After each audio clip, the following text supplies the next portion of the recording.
ٹک talk application پر video بنانا اور share کرنا اور اس پر پیسہ کمانا۔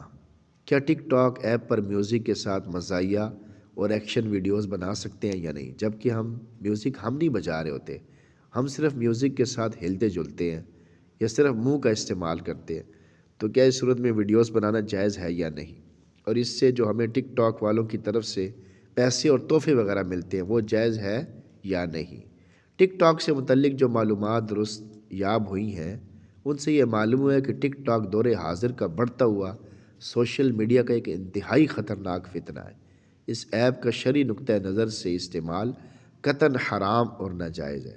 اس کے چند مفاسد درج ذیل ہے۔ اس میں جاندار کی تصویر سازی اور ویڈیو سازی ہوتی ہے جو شرعاً حرام ہے۔ اس میں عورتیں انتہائی بیہودہ ویڈیوز بنا کر پھیلاتی ہیں۔ نامحرم کو دیکھنے کا گناہ، میوزک اور گانے کا عام استعمال ہے۔ مرد اور عورت ناچ گانے پر مشتمل ویڈیوز بناتے ہیں۔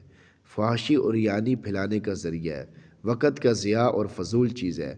علماء اور مذہب کے مذاق اور استہزاء پر مشتمل ویڈیوز اس پہ موجود ہیں، بلکہ ہر چیز کا مذاق اور استہزاء کیا جاتا ہے۔ نوجوان بلکہ بوڑھے بھی پیسے کمانے کے چکر میں اس میں طرح طرح کی حرکتیں کرتے ہیں جسے کوئی سلیم الطبع یعنی صحیح طبیعت والا شخص برداشت تک نہ کرے۔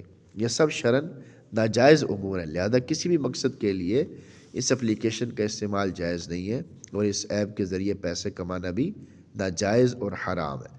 مسلمانوں کے اندر فحاشی اور یعنی بد تہذیبی پھیلانے اور انہیں اپنے دین سے دوری کے لیے اغیار اس طرح کے اوچھے ہتھ کنڈے استعمال کرتے ہیں۔ مسلمانوں کو ان فتنوں کو سمجھنا چاہیے اور اس اپلیکیشن کا مکمل بائیکاٹ کرنا چاہیے۔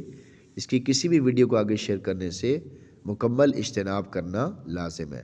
بعض اطلاعات کے مطابق مختلف ممالک میں دیندار طبقوں نے اس پر پابندی کا مطالبہ بھی کیا ہے۔ ان کا یہ مطالبہ بجائے درست ہے۔